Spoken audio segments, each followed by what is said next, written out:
Hello and welcome to lecture number 27 in the course Computer Graphics. We are discussing the 3D graphics pipeline. As you may recollect, it has 5 stages and we have already discussed 4 stages in details and currently we are in the 5th stage. So, let us just have a quick relook at the 5 stages. As you can see in this figure,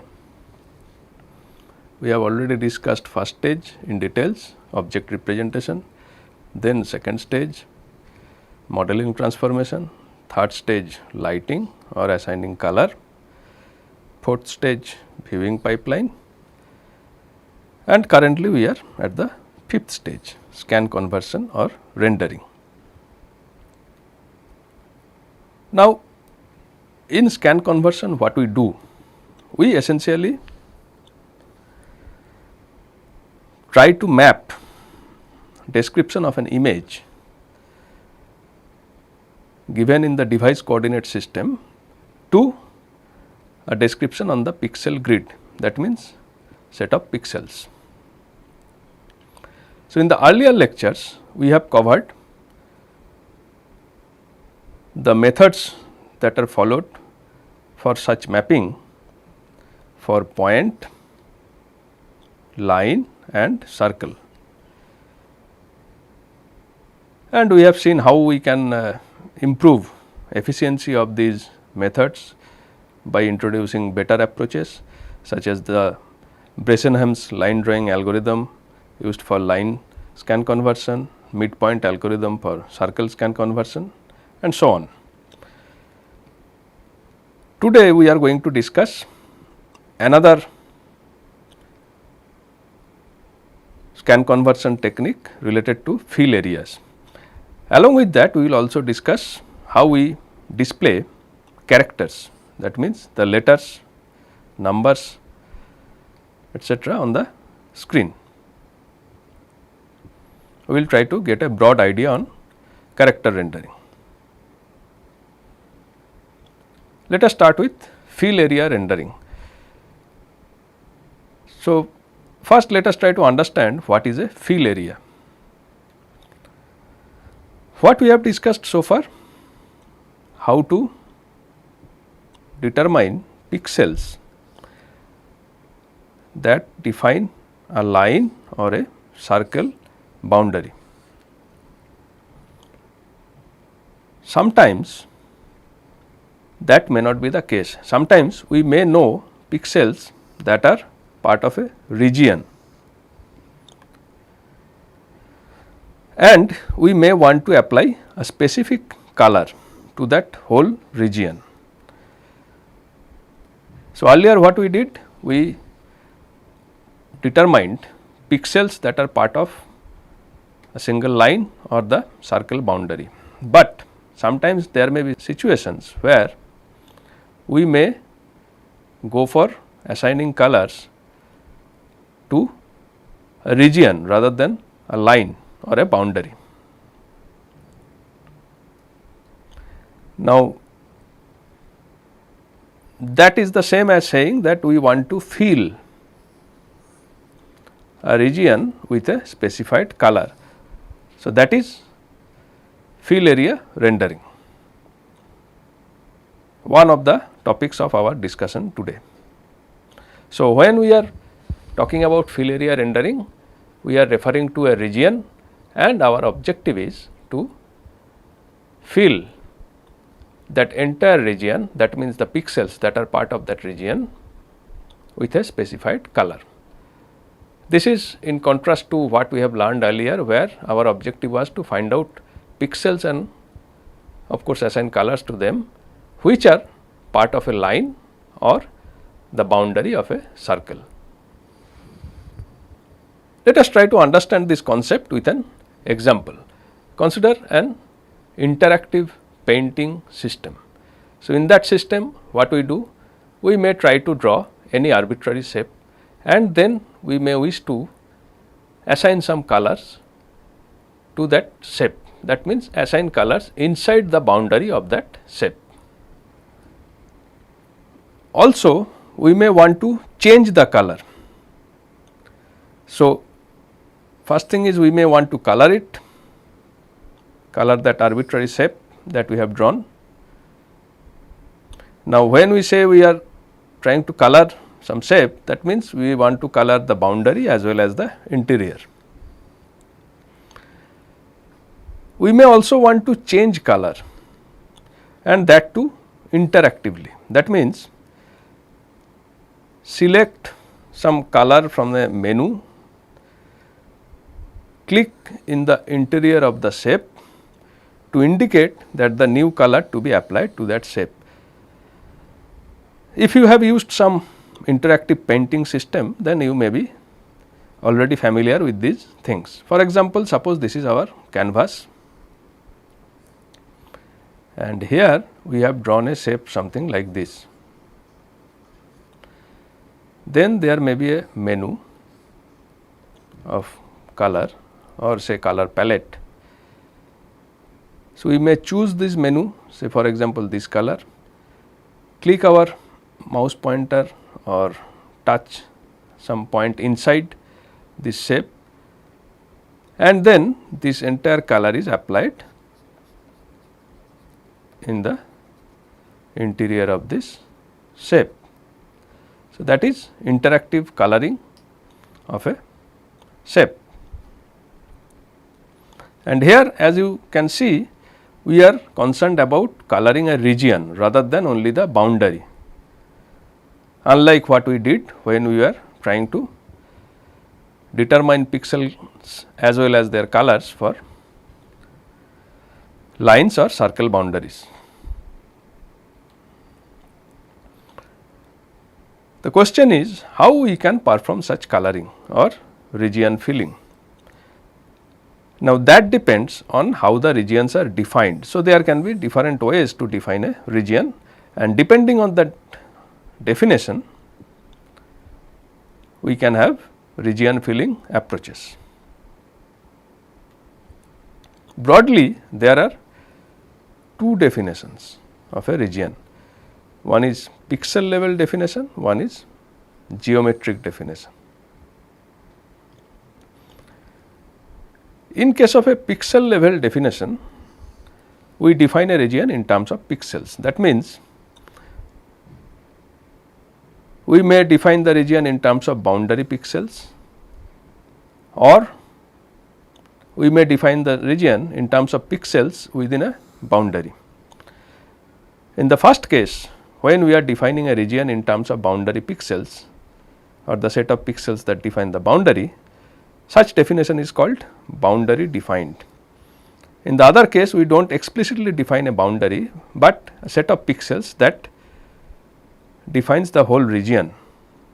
In that case, we call it interior defined. So, such pixel definitions are useful when we are dealing with regions having complex boundaries, or as we have just seen, applications such as interactive painting systems. So, for complex shapes, it is difficult to deal with the boundary. So, there pixel level definition may be useful. Also, in interactive systems, pixel level definitions are very useful.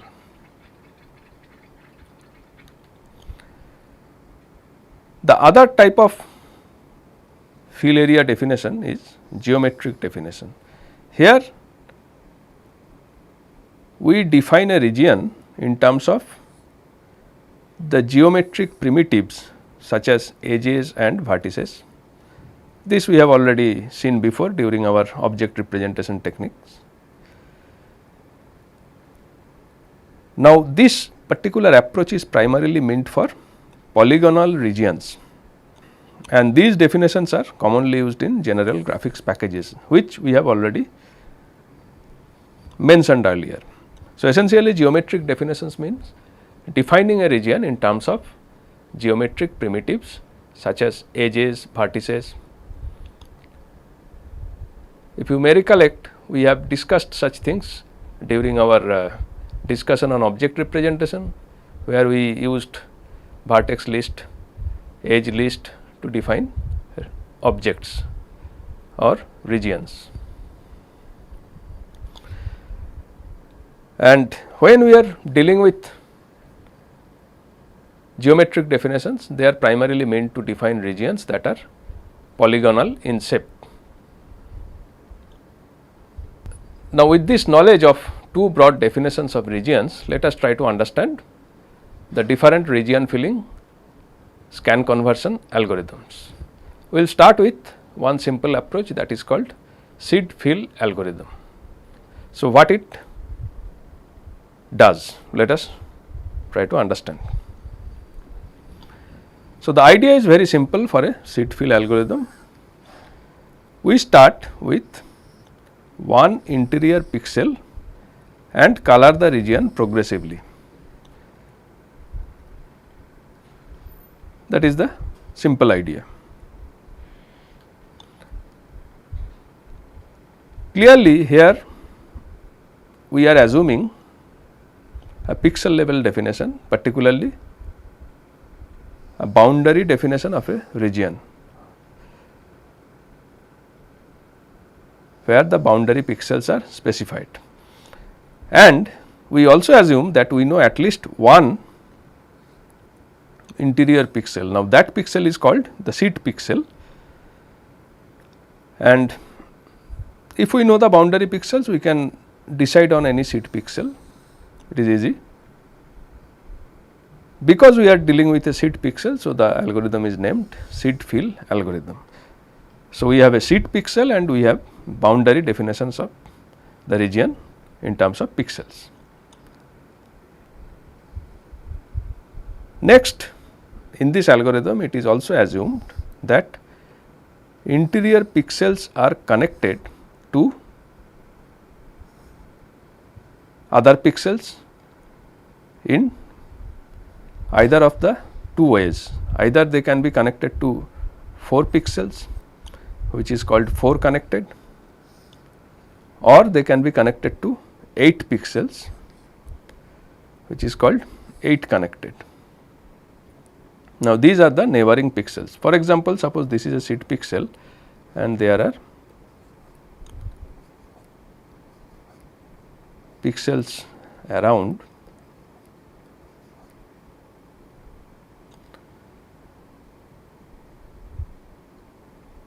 if this is the grid where the circles show the pixels, then these pixels can be assumed to be connected to either 4 neighboring pixels or all 8 neighboring pixels. Accordingly,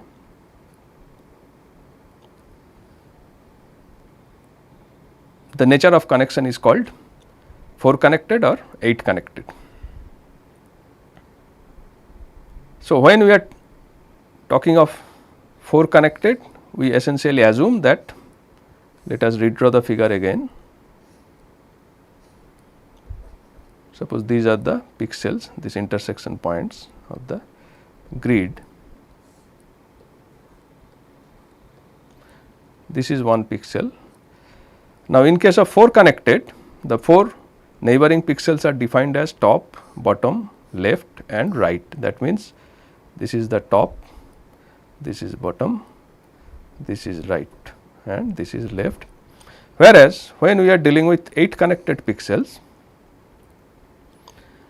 we are dealing with the 8 neighbors, top, top left, this is the top left, then top right here, then left, right, bottom, bottom left, this is here and bottom right here. So, either of these connections we can assume, and accordingly the algorithm is executed. So, the basic idea is simple. We maintain a stack. The seed pixel is first pushed into the stack and then a loop executed till the stack is not empty. Now, in each step we pop the stack top pixel and assign the desired color to that pixel. The algorithm is shown here. So, what is our input? The boundary pixel color, specified color which we want to assign to the region, and the seed or interior pixel, any one seed pixel, and the output is the interior pixels with specified color. That is our objective. We start with pushing the seed pixel to a stack, and then we enter into a loop where we set the current pixel to be the stack top pixel by popping it from the stack, apply specified color to that pixel, then we make use of the connected property. So, if we are assuming that it is a 4 connected pixel, then for each of the 4 connected pixels, or if we are assuming that it is 8 connected pixel, then for each of the 8 connected pixels of the current pixel, what we do? We check if connected pixel color is not equal to boundary color, that means we have not reached the boundary, or the connected pixel color is not equal to the specified color, that means we are yet to assign it any color, then we push it to the stack. So, for each pixel we push either 4 connected pixels to the stack or 8 connected pixels to the stack, depending on the nature of connectedness that we are assuming. And then we come back here and the loop continues, still the stack is empty. That means we have reached the boundary, or we have assigned colors to all the interior pixels.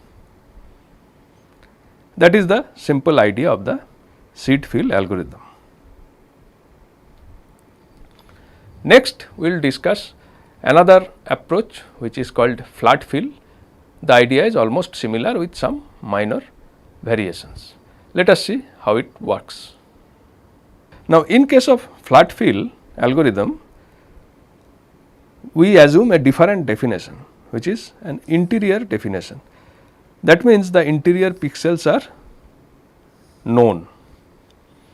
Earlier we assumed a boundary definition with only one interior pixel, that is the seed pixel. Now, here we are assuming interior definition, that means all the interior pixels are known, and our objective is to color or recolor the region with a specified color. The idea is similar to seed fill with some difference. Now, in this case the decisions are taken based on original interior color of the current pixels instead of boundary pixel color. Other things remain the same. That means using a stack and utilizing the stack elements in a particular way, coloring them in a particular way remains the same. So, the algorithm is shown here. Again, input is the interior pixel color, specified color, and the one interior pixel or seed pixel. It is even more easy here because we already know the interior pixels and we can randomly pick up one pixel, and the output is, after assigning colors to all the pixels, the set of pixels. Now, we push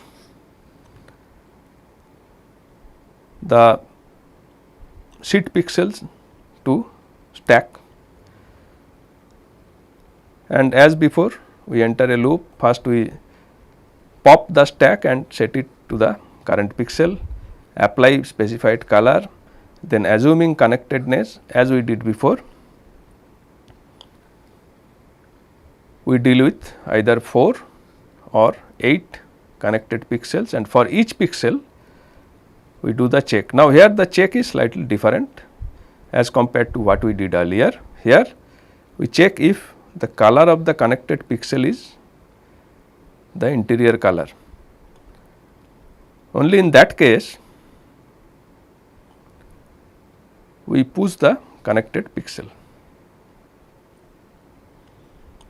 because here we cannot check for boundary color, there is no boundary specified. And then we continue like before till stack is empty. So, in both the cases we start with a seed pixel, but in one case we are dealing with a boundary definition of pixels, in other case we are dealing with an interior definition of region in terms of pixels, and accordingly our algorithm changes slightly, otherwise broad idea remains the same. We will discuss a third approach which relies on geometric definition. This is called scanline polygon fill algorithm. So, earlier approaches seed fill or flat fill depend on pixel definitions. In case of scanline polygon fill algorithm, we depend on geometric definitions. So, here we assume that the region is defined in terms of its vertices and edges. Of course, here the implicit assumption is that the region is polygonal and the vertices are rounded off to the nearest pixels. These are the things that we assume.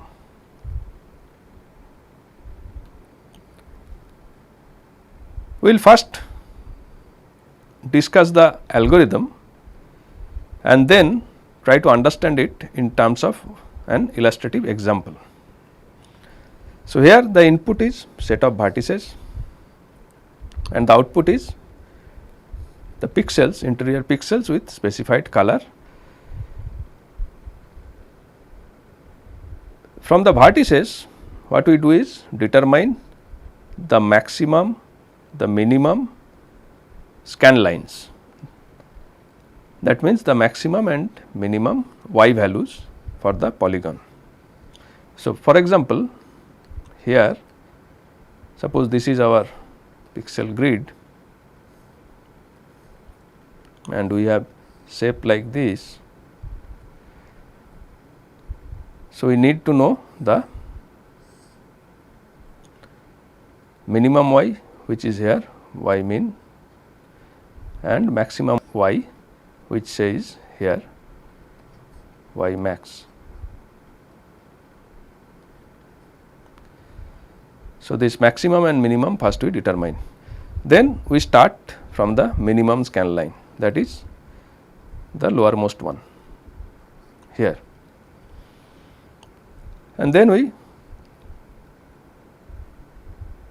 enter into a loop and continue in the loop until we reach the maximum scan line as shown in this loop condition. So, in the loop what we do, for each edge or the pair of vertices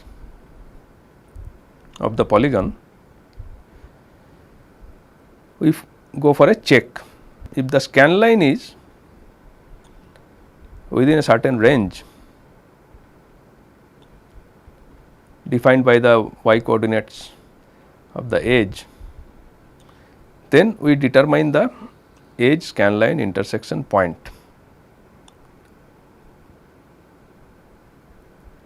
After these steps, what we do, we sort the intersection points in increasing order of x coordinates. That means, we first try to determine the intersection points, then we sort them in increasing order, then apply specified color to the pixels that are within the intersection point. So, all intermediate pixels we apply the color and then we go to the next scan line. That is the broad idea. So, first we determine the minimum and maximum, we start with minimum and continue the processing till the maximum scan line is reached. In each step of the processing or each loop execution, what we do, we determine these two intersection points of the edge with the scan lines to get the two extremes on a single scan line, and then assign specified color to all the pixels that are within these extremes. That is the simple idea. Let us now try to understand it in terms of one example. We will go through one illustrative example to get more clarity on the algorithm. Let us consider this figure. Here there is a polygon or fill area specified with 4 vertices A, B, C and D as shown here. Now, we followed an anti-clockwise vertex naming convention. So, there are 4 edges AB, BC, CD and DA. Now, first we determine the minimum and maximum extent of the scan lines. Here it is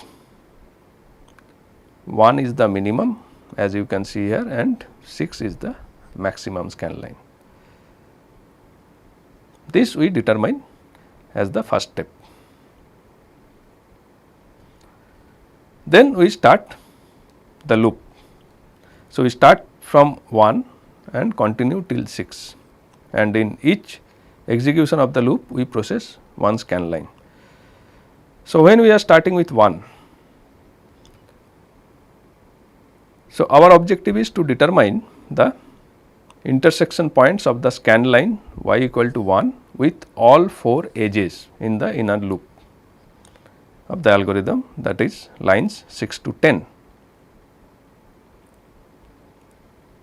If you execute the lines, you will find that for the edge AB, the if condition is satisfied and the intersection point is A. For BC and CD edges, the condition is not satisfied. Again for DA, the condition is satisfied and we get A again.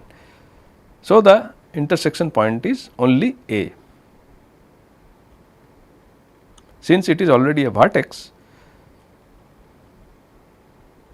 there cannot be any intermediate pixels. So, we get 2 intersection points which is the same vertex A, thus it is the only pixel and we apply the specified color. Then we go to the next iteration by setting scan line equal to 2 and checking that 2 is not the maximum scan line, that is 6. So, we execute the loop again. In the second iteration of the loop, what we do? We check for intersection points as before with the edges and the scan line y equal to 2, that is this scan line. Now, for y equal to 2 and if we check the edges, we see that for AB, if condition is satisfied, that means there is an intersection point. Using the edge line equation and the scan line equation, we can get the intersection point as this one, this point. For BC and CD, the if condition does not satisfy for BC and CD. So, there is no intersection, and for DA the condition satisfies again. So, this is for AB intersection point, this is for DA intersection point, and this DA intersection point we can find to be 3 2 by using the line equation for the edge as well as the scan line equation. So, this point is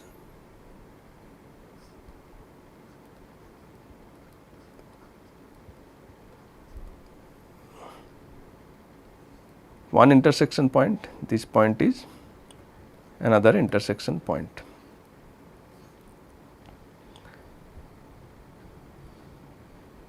Then we perform a sorting as mentioned in the algorithm and get these two intersection points in a sorted order as this one. So, this is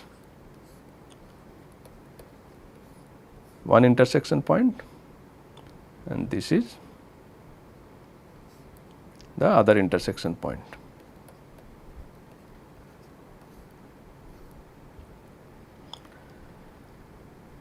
In between pixels are there as you can see. So, this itself is an in between pixel, then we have this pixel which is 4 2 and then we have 5 2. Note that the other intersection point is not a pixel in itself because it involves a real number as coordinate. So, we found out the 3 pixels which are there in between the two intersection points. Then we apply specified color to these pixels.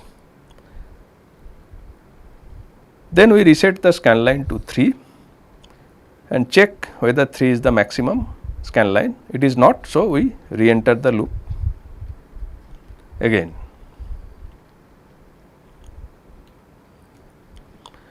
And in a similar way, we process the scan lines y equal to 3, y equal to 4, y equal to 5 till y equal to 6. So, that is the idea of the algorithm. So, to summarize here in this scan line polygon fill algorithm, what we do? We assume a geometric representation of the region, polygonal region in terms of edges or vertices. Then for each scan line which is there between the minimum and maximum scan lines, what we do? We determine the intersection points of the edges with those scan lines, sort them to get two extreme intersection points, identify the in between pixels and color those pixels, and this we do for all the scan lines that are there between the minimum and the maximum scan lines. Now, there are two things that require some elaboration in the algorithm.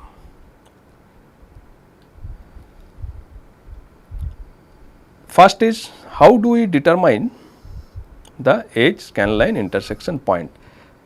That I think all of you know that we can use the line equation which we can determine by the two endpoints, and we can use the scan line equation to get the intersection point. So, this line equation can be evaluated with the scan line value to get the intersection point, which is a very simple approach, and I think all of you may already know how to do that. Secondly, how do we determine pixels within two intersection points? This is again very simple. We start from the leftmost pixel, which is either the intersection point or just next to the intersection point, and then continue along the scan line till we get a pixel value which is less than the right intersection point. Pixel x coordinate we check in all these checks. So, both are simple, but the second point, that is how to determine pixels within two intersection points, is not as simple as it appears. And why that is so? If we assume we have a concave polygon, then there is a problem. So far, whatever explanation is given is based on the assumption that we are dealing with convex polygons. For concave polygons, it is not so easy to determine the intermediate pixels, and additional issues are there which needs to be solved before we determine the interior pixels.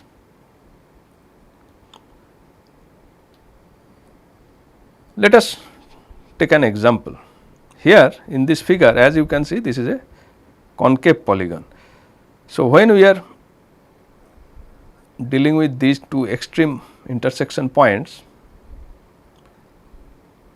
some pixels are outside the polygon, although if we follow the approach that we outlined earlier, that we will just move along this line to get all the intermediate pixels, then outside pixels will also be treated as interior pixels, which definitely we do not want. So, we need to go for some different approach when we are dealing with concave polygons. What we need to do is, we need to explicitly determine inside pixels, pixels that are inside the polygon. As you can see from the figure, that is not so obvious for concave polygons. So, in this case, we need to perform an inside outside test for each pixel, which is of course an additional overhead. And how we can do that? So, for each pixel p, what we can do is determine the bounding box of the polygon, that is the maximum and minimum x and y values of the polygon vertices. This is the first step. Then in the second step, we choose an arbitrary pixel, let us denote it by p0, outside the bounding box. So, in this case, this can be our bounding box. As you can see, it covers all vertices of the polygon. Then we choose one pixel outside this bounding box, somewhere say here.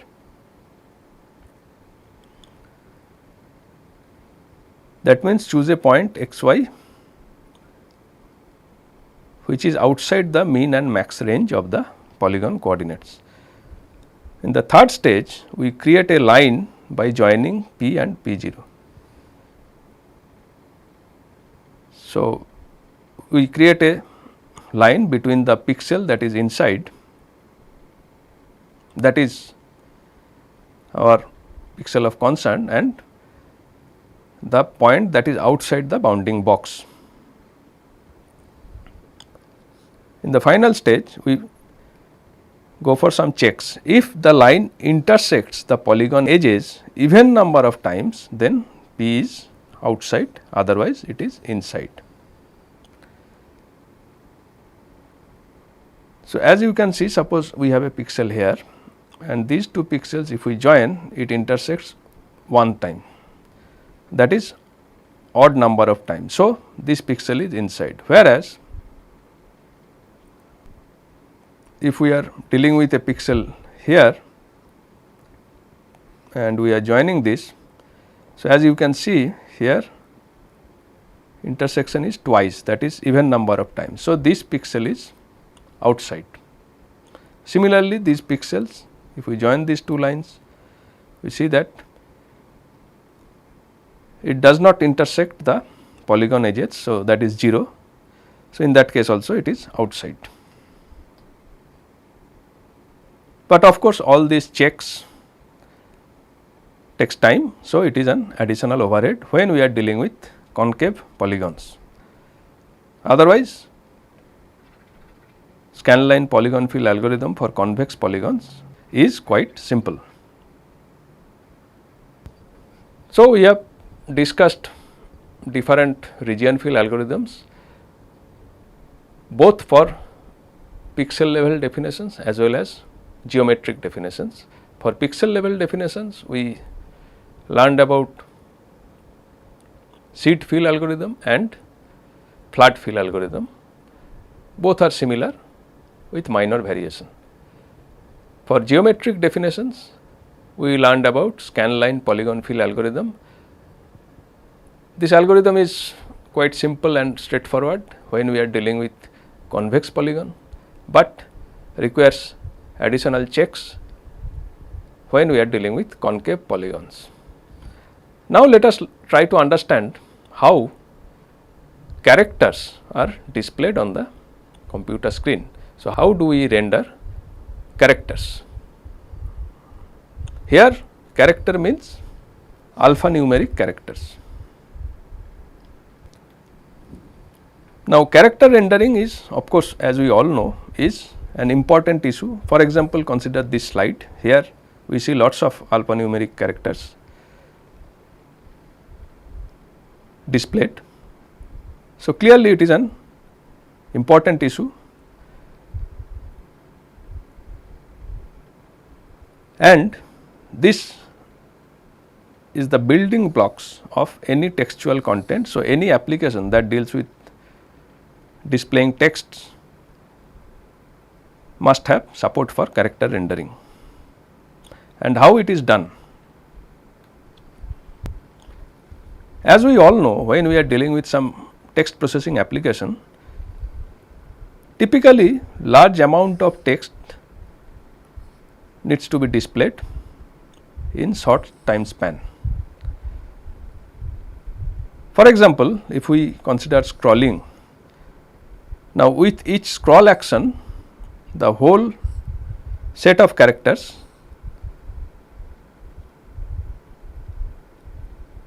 is redrawn, and that has to be done very quickly.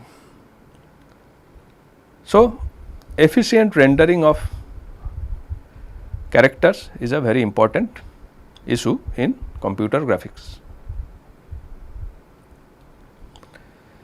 Now, before we try to understand character rendering, let us have a quick look at the idea of font. And we already know, probably already heard of this term. So, let us see what is a font and how it is dealt with in computer graphics. So, when we are talking of font or typeface denotes overall design style of characters, and there are many such fonts, as probably all of us are using every day, such as Times New Roman, Courier, Arial, and so on. So, these fonts or typefaces indicate the design style of the characters, how they look. Now, each font can be rendered with varying appearance. So, appearance may be different, it may be bold, it may be italicized, or it may be both bold and italicized. Along with that, there is another concept called size, how big or small the character appears on the screen. So, that is denoted by point. For example, a 10-point font, 12-point font, and so on, which is a measure of character height in inches, and this term is borrowed from typography, but in computer graphics we do not use the original measure. Instead, we assume that a point is equivalent to 1/72 of an inch, or approximately 0.0139 inch, and this is also known as DTP or desktop publishing or postscript point. So, when we are talking of a point, we assume that it is 1/72 of an inch or approximately 0.0139 inch, which indicates the height of the character. Now, with that basic knowledge, let us try to understand how characters are rendered. So, there are broadly two ways of rendering characters, one is bitmapped, one is outlined. In case of bitmapped font, we define a pixel grid for each character. For example, consider this 8 by 8 pixel grid, and we can define the grid for character B in capital, where the pixels that are part of the characters are marked on and others are off. So, when the grid is rendered for B, only those pixels will be illuminated, other pixels will not be illuminated. The black circles here indicate the on pixels, as you can see here, and the white boxes indicate the off pixels. So, we can have this type of grid for each character when we are dealing with bitmapped font. In contrast, when we are dealing with outlined font, the approach is totally different. Here, characters are defined using geometric primitives such as points and lines. So, few pixels may be provided, and then other pixels will be determined by using scan conversion techniques for points, lines and circles. So, essentially few pixels are provided, and using those pixels the computer will draw the primitives such as lines or circles to construct a character, like creating an image. So, in case of bitmapped font, we already specify all the pixels, whereas in case of outlined font, we do not specify all the pixels, few pixels are specified, and using those the overall shape is computed or created by following the scan conversion techniques. Clearly, bitmapped fonts are simple to define and fast to render, because here no computation is involved. We do not need to compute any pixels, they are already specified, but it has problems.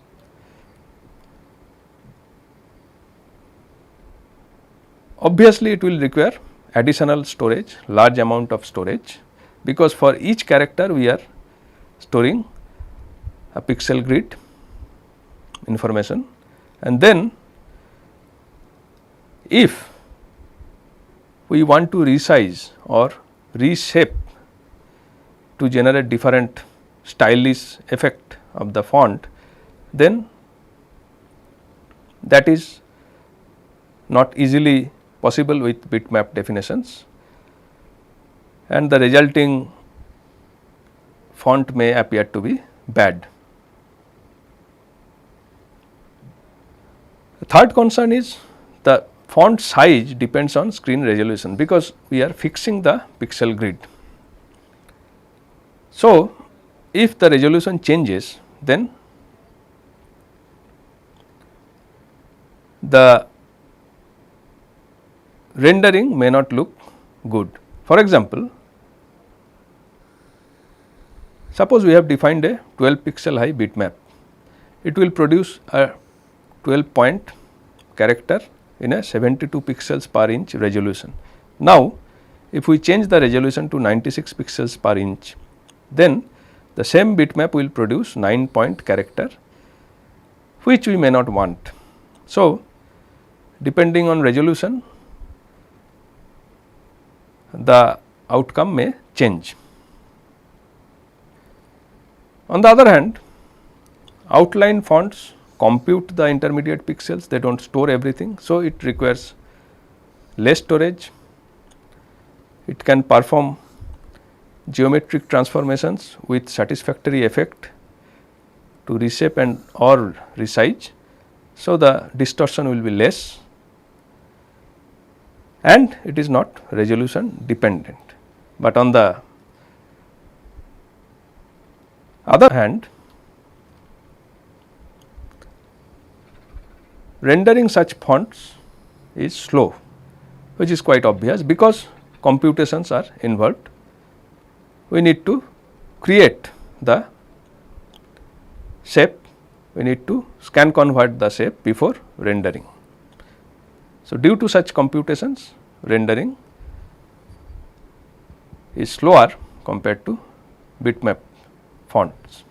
So, both the approaches have their positive and negative sides, and depending on the resources used and the outcome desired, we can choose one particular approach.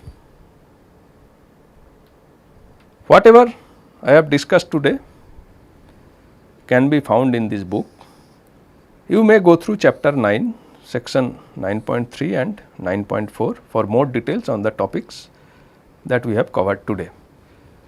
In the next lecture, we will discuss an interesting issue in scan conversion, which is called aliasing effect.